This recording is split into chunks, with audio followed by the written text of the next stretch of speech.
असाधारण जगदीश कैसे बना सद्गुरु। धरती से आकाश का सफर, सद्गुरु यात्रा, भाग 5।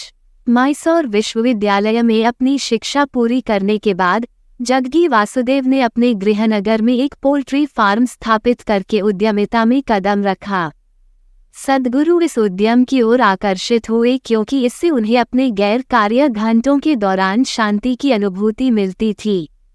चूंकि पोल्ट्री व्यवसाय को न्यूनतम ध्यान देने की आवश्यकता थी, इसलिए वासुदेव को कविता लिखने जैसी अपनी अन्य रुचियों का पता लगाने के लिए पर्याप्त खाली समय मिला।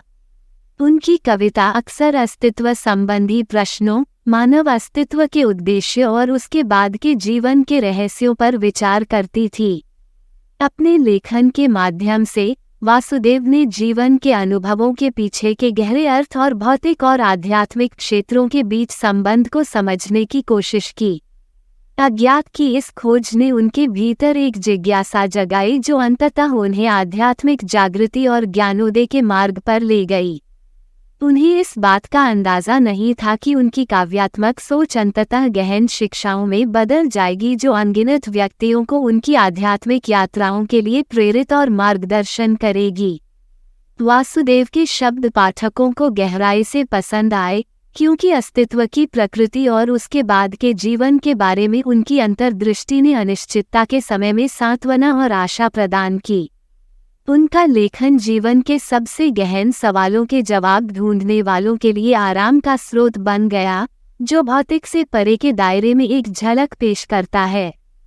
जैसे जैसे उनकी लोकप्रियता बढ़ती गई, वासुदेव को दूसरों की आध्यात्मिक यात्राओं को आकार देने में अपनी भारी जिम्मेदारी का एहसास हुआ और उन्होंने अपना जीवन अपने ज्ञान को साझा करने और दूसरों को अपने ज्ञान की दिशा में मार्गदर्शन करने के लिए समर्पित कर दिया।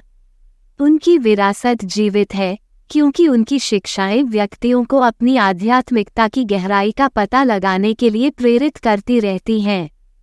हालांकि यह सच है कि वासुदेव के लेखन ने कुछ व्यक्तियों को आराम और मार्गदर्शन प्रदान किया होगा, ये पहचानना महत्वपूर्ण है कि आध्यात्मिकता और ज्ञानोदय अत्यधिक व्यक्तिपरक अनुभव है और ऐसे कई अन्य स्रोत और रास्ते हैं जो व्यक्तियों को अपनी आध्यात्मिकता का पता लगाने के लिए भी प्रेरित कर सकते हैं।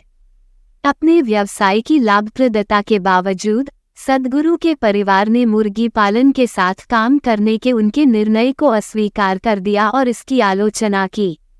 नतीजतन जग्गी वासुदेव ने निर्माण उद्योग में प्रवेश करने का फैसला किया और एक सिविल इंजीनियर मित्र के साथ मिलकर बिल्डेड्स नामक एक कंपनी बनाई। औपचारिक इंजीनियरिंग प्रशिक्षण की कमी के बावजूद वासुदेव ने अपने पोल्ट्री फार्म के निर्माण से प्राप्त ज्ञान को अपने नए उद्यम में लागू किया। अपने दृढ़ संकल्प और उद्यमशीलता की भावना के साथ वासुदेव को जल्द ही निर्माण उद्योग में सफलता मिली। बिल्डेड्स अपनी नवीन और टिकाऊ निर्माण प्रथाओं के लिए जाना जाता है, जो पूरे देश से ग्राहकों को आकर्षित करता है।